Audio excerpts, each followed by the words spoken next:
चलो ठीक है, इधर देखिए भैया, समझिए एल्डिहाइड है, कीटोन है और कार्बोक्सिलिक अम्ल है। ये 8 अंक आता है, लेकिन अब जरूरी कौन सा आ जाए, 8 अंक आना है ये कंफर्म है। तो बोर्ड के लिए पे समझिए कि चाहे एल्डिहाइड हो या कीटोन हो या कार्बोक्सिलिक एसिड हो, किस समूह से बने होते हैं? कार्बोनिल। तो यानी C डबल बॉन्ड O, इसको हम बोलते हैं कार्बोनिल समूह।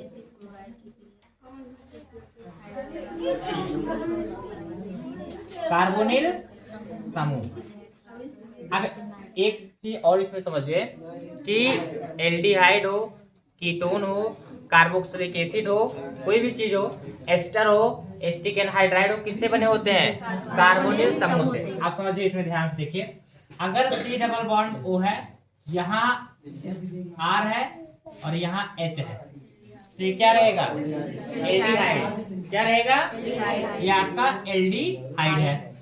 C डबल बॉन्ड O है, यहाँ पे R है और यहाँ पे क्या है? R डैश है, तो ये क्या है आपका? कीटोन है। क्या हो जाएगा इसमें? फिर यहाँ पे C डबल बॉन्ड O है, यहाँ पे R है, यहाँ पे OR है, तो ये क्या हो जाएगा? एस्टर हो जाएगा। क्या हो जाएगा? ये एस्टर है, ये आपका कीटोन है और ये आपका क्या है? एल्डिहाइड है। ठीक है, ये तो होगा। ये क्या है? एल्डिहाइड है। उसके बाद में C डबल बॉन्ड O है, यहाँ R है, यहाँ OH है, ये आपका हो जाएगा कार्बोक्सिलिक अम्ल हो जाएगा। एस्टर भी बता दिया है। C डबल बॉन्ड O है, यहाँ R है, यहाँ X है, ये एसिल हैलाइड है। एसिल क्या है? हैलाइड है। C डबल बॉन्ड O, यहाँ पे R है, यहाँ O, फिर C डबल बॉन्ड O और यहाँ पे क्या है? R है, ये एसिटिक एनहाइड्राइड है। इसको लिख सकते हैं, ऐसे भी लिख सकते हैं, RCO का होल ट्वाइस O। ये क्या है? एसिटिक एनहाइड्राइड है। एसिटिक क्या है? एनहाइड्राइड है। एस्टर हो गया, हो गया। C डबल बॉन्ड O है, यहाँ R है, यहाँ NH2 है, इसको क्या बोलते हैं? एमाइड बोलते हैं। क्या बोलते हैं? एमाइड कहते हैं। बाकी और कुछ बता नहीं है, हो गया ना? तो इतना आप लिख लीजिए, ये क्या है? कार्बोक्सिलिक अम्ल है। आप लोग ना लिखे, जो नहीं लिखे वही लिखेंगे, आप लोग को याद है ना? Acyl halide. हाँ ना यार, एक बार हम दिल्ली से जो लिखा है वो लिखना है, या हम लिखें ना, तो लिखे हम लिखना है, हम आए फिर ये लिखे नहीं मांग हमने, या ना है, या ना है, ना है से आ रहा है। और ये आपका ना रे का ऐसा सुना डाल के पूरा शनिवार का ना है, शनिवार का ना है। क्या बनता है? तो लिखिए पहला BBI क्वेश्चन, रोजेन मुंड अपचयन। रोजेन मुंड अपचयन, ठीक है, देख लिए। अब इसमें होता क्या है समझेंगे। इसमें क्या होता है? एसिल हैलाइड ले आता है। क्या ले आता है? Acyl halide. इतना खाली लिखो, बाकी समझो, बाद में लिखना आपको है। ये आपका देखो C डबल बॉन्ड O, क्योंकि कोई भी चीज किससे बनेगा? कार्बोनिल समूह से। यहाँ जोड़ेंगे बेंजीन और यहाँ होगा Cl, तो इसको बोलेंगे बेंजोइल क्लोराइड। क्या बोलेंगे? बेंजोइल क्लोराइड की क्रिया देखिए हाइड्रोजन के साथ। किसके साथ? हाइड्रोजन के साथ। अब किसकी उपस्थिति में होनी चाहिए? PdBSO4। हम PtBSO4 लिख सकते हैं, NiBSO4 लिख सकते हैं। अब अगर पेपर में ऐसा भी आ सकता है कि यहाँ जो बेंजोइल क्लोराइड है, कह सकता है कि रोजेन मुंड अपचयन के लिए कौन सा उत्प्रेरक काम मिलता है, ये H2 यहाँ भी हो सकता है।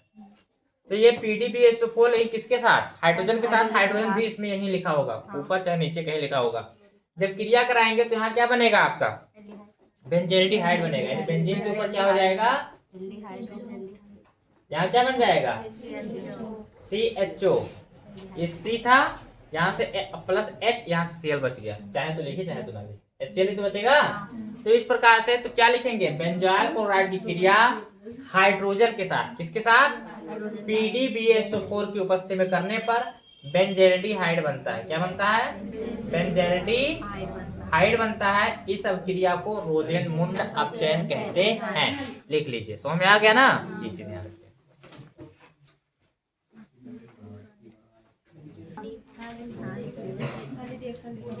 देखिए भैया, स्टीफन अभिक्रिया में इसका उत्तर है। स्टीफन क्या है, एल्किल नाइट्राइल से क्रिया किए थे, किसके साथ, RC ट्रिपल बॉन्ड N होता है। इसकी क्रिया स्टेनस क्लोराइड यानी SnCl2 और HCl के साथ करेंगे तो आपका एल्किल एमीन बनेगा, RCH डबल बॉन्ड NH। क्या बन गया, एल्किल एमीन। और इसके बाद इसका क्या करेंगे, जल अपघटन करेंगे। क्या करेंगे, H2H+, तो क्या बनेगा, RCHO।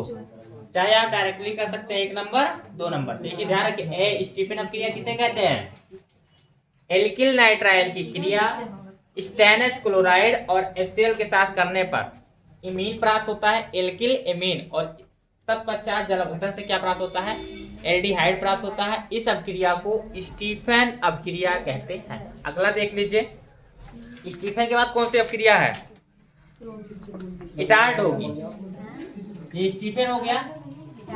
इसके बाद एक अभिक्रिया है इटार्ड अभिक्रिया।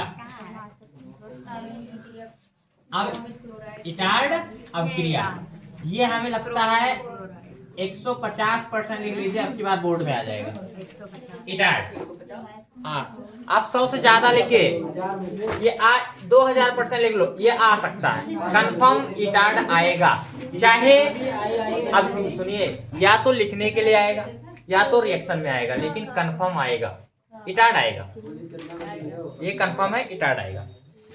एक चीज ये कैसे, अब कैसे पूछता है इसमें ध्यान रखेंगे, क्योंकि ये टॉलुइन की क्रिया है। किसकी क्रिया है, देखिए यहां क्या करेंगे, टॉलुइन की क्रिया यानी CH3 को टॉलुइन कहते हैं। ठीक है, ये क्या है, टॉलुइन है। टॉलुइन की क्रिया किसके साथ करते हैं, किसके साथ, क्रोमिल CrO2 और Cl2, साथ में किसकी उपस्थिति में, कार्बन डाई सल्फाइड। तो इसमें क्रोमियम संकुल बना लेगा। क्या बना लेगा, क्रोमियम संकुल। अब ये देखिए बनेगा कैसे, संकुल कैसे बनता है समझिए। यहाँ पे हमारा जैसे CH3 है, यहाँ CH हो जाएगा। क्या होगा, 2 हाइड्रोजन हटा, क्या हाइड्रोजन हटा, इसका मतलब ये 2 अणु जोड़ेगा। किसका, तो क्या क्या जोड़ेगा, यहाँ CrO2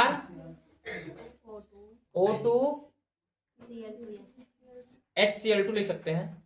अरे एक के बात है, Cl2 का होल ट्वाइस क्या हो जाएगा, 2, क्योंकि 2 हाइड्रोजन हटा है ना, तो 2 गुना हो जाता है। कई गुना बन जाता है ये क्रोमियम संकुल है। क्या है, क्रोमियम संकुल है। और इसका फिर क्या करेंगे, जल अपघटन, तो क्या बन जाएगा, बेंजेल्डिहाइड। स्टीफन अभिक्रिया में भी क्या बनता है, बेंजेल्डिहाइड ही बनता है। इस बात को नोट कर लीजिएगा। कौन सी अभिक्रिया में, स्टीफन अभिक्रिया में भी क्या होता है,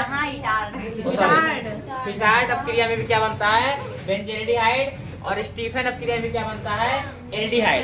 तो इटार्ड में बेंजेल्डिहाइड क्रिया किससे होती है, क्रोमियम संकुल से, यानी क्रोमिल क्लोराइड से। इसको क्या कहते हैं, क्रोमिल क्लोराइड। ये आपका क्रोमिल क्लोराइड है। बहुत ही इंपॉर्टेंट क्वेश्चन है, ये आएगा पेपर में। या तो देखो ध्यान से, यहाँ तक दिया रहेगा, इसके आगे पूरा करना। ठीक है।